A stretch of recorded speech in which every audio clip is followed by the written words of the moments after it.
For over 70 years, Marimekko has infused art into the clothes and interiors of our everyday lives. Marimekko's colorful fabrics and openness to experimentation brought together the textile traditions of Finland with innovative and bold designs based on the changing tastes and aesthetics of the contemporary art world. Marimekko has successfully blurred the lines between fine and decorative arts, cementing Finland as one of the most important design centers in the world. Radically Marimekko traces the brand's path from an industrial art house to its present-day status as a fashion icon, continuing to enhance our relationship with patterns and colors by bringing bold and vibrant sensibilities to life.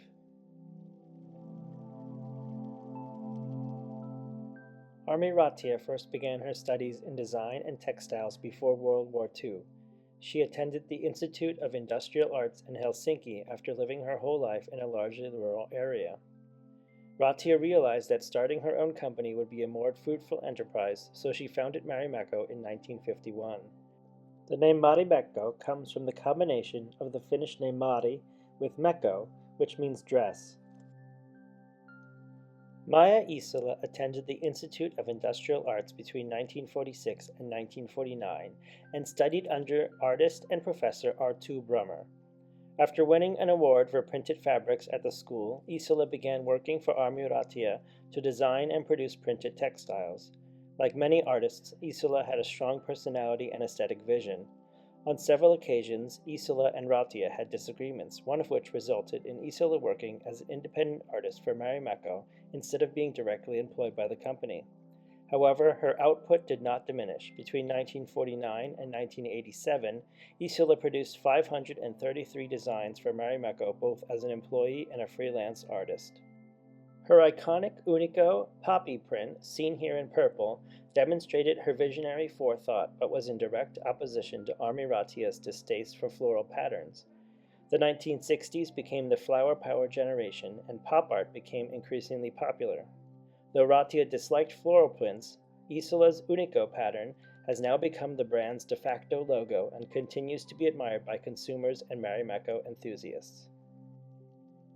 Vuokko Nurmesniemi's impact on the printed textile world came when she began to design dresses for Marimekko starting in 1956. Like Ratia and Maija Isola, Nurmesniemi studied at the Institute of Industrial Arts where she picked up a taste for textiles. At Marimekko, Nurmesniemi's printed fabrics were bold and simple, where vertical lines and horizontal stripes coincided to create new shades of color. This became a Marimekko trademark, which can be seen throughout the work of many of the brand's designers. Nurmesniemi chose colors for their emotional appeal rather than whether the colors blended well together. Marimekko continued to pull from the talented designers who graduated from the Institute of Industrial Arts in the 1940s and 1950s. Annika Rimala replaced Vuokko Nurmesniemi as their dress designer when she left in 1960. Rimala started at Marimekko in 1959 as a print designer. As she progressed in her role, Rimala's dresses and patterns became more daring. Petruli was one of her first designs to feature both light and dark colors overlapping on top of a dark background. Ratia encouraged Rimala to produce patterns that were bold and large enough to be reproduced on dresses and interior furnishings.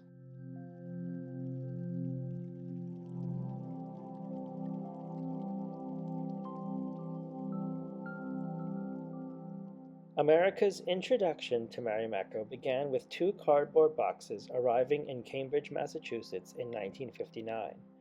Ratia and Vuokko Nurmesniemi were invited to present Marimekko at architect and designer Benjamin Thompson's new lifestyle store, Design Research Inc., where he was organizing a special exhibition of Finnish design.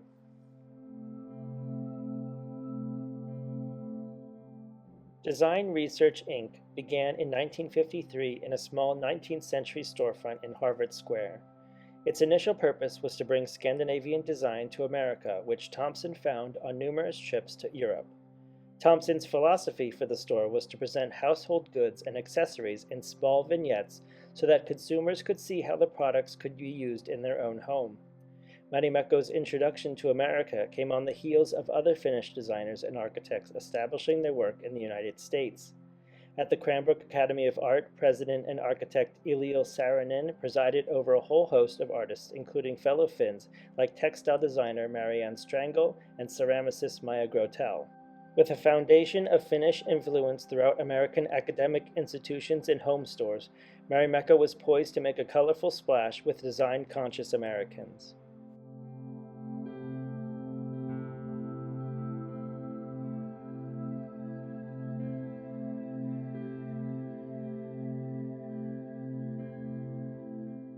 Katsuji Wakisaka came to Finland and presented his portfolio to Armiratia. Wakisaka's designs were often inspired by children's drawings and simple geometric shapes and forms. Wakisaka's patterns range from squares and rectangular houses to multicolored cars and trucks over white backgrounds, all of which helped him bring whimsy to Marimekko's line of children's home goods. Katsuji Wakisaka's time at Marimekko was short, lasting only 8 years. However, his dynamic patterns helped keep the brand fresh during the tumultuous recession of the 1970s. Fujiwo Ishimoto studied graphics and design at the National University of Art in Tokyo and then traveled to Finland to get a job at Marimekko. At the time, there were no positions open, but he was able to join December Oy, the home goods company started by Armiratia's son, Risto Matiratia.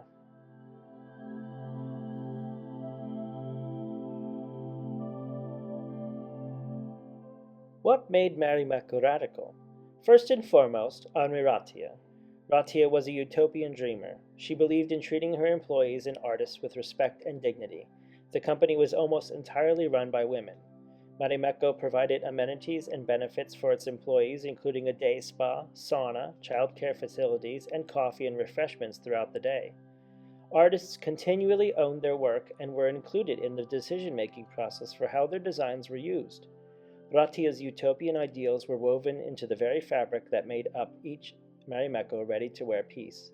The artist's name was printed in the selvage and even sometimes on the dress tags themselves.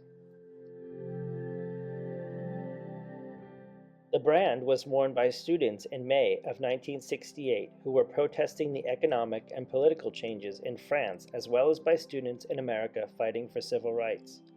Marimekko became a symbol of radicalism in the academic world. Marimekko offered clothes that were different. The Marimekko woman saw herself as an independent professional. Marimekko became the uniform of artists, designers, and even chefs. Georgia O'Keeffe had several Marimekko dresses, as did Julia Child, who wore Marimekko aprons supplied by Design Research in Cambridge. Child's set was also decorated with Marimekko home goods. Armiratia's love for order and progress made sure Marimekko affected all aspects of the modern interior, and she felt the company's design philosophy could be extended to interior architecture. Ratia was connected to a small group promoting Finnish modernism. Marimekko's first foray into architecture was to have architect Arno Ruusuvuori design a series of 5 shops throughout Helsinki. Ruusuvuori was considered one of the most utopian modernists in Finland at the time. His modular approach to buildings helped shape Armiratia's thoughts on architecture and was a good foundation for building commercial spaces to sell products like Marimekko. However, Ratia wanted to use this same approach for domestic architecture, namely for houses that could be lived in by her employees. The first Mari house for employees was constructed at Ratia's estate from 4 prefabricated spatial units, one housing the bathroom and the kitchen, another for the bedroom, and 2 for the living room area. The housing schemes also included an entry, terrace, a storeroom, and a garage.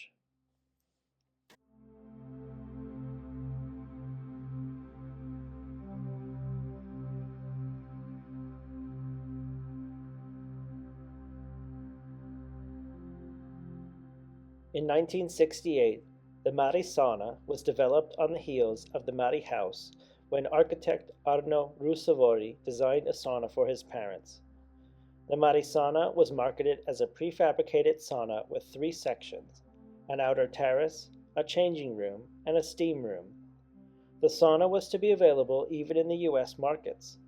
The marketing of the sauna featured the interior clad with Maija Isola's Loki or seagull fabric.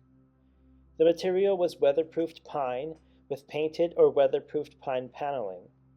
The interior was made from either abachi or pine, while the floor was made from plastic matted topped with a coconut fiber mat.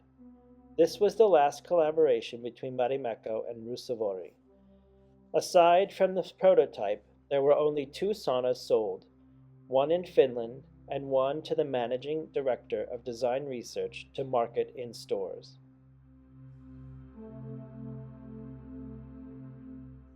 Jackie Kennedy wore one of 7 dresses she purchased at Design Research Inc. in Cambridge, Massachusetts on the cover of Sports Illustrated. Marimekko competed with low-cost chain stores and the increasing fast fashion that pervaded the American markets. Design Research opened its last store in Philadelphia in 1975. A financial crisis sweeping the United States in the 1970s brought an end to Benjamin Thompson's important and iconic line of Design Research stores.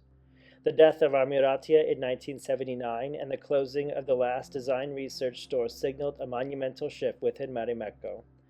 What seems to keep Marimekko successful is the adherence to Amiratia's spirit, which is deeply ingrained into all aspects of Marimekko's design philosophy.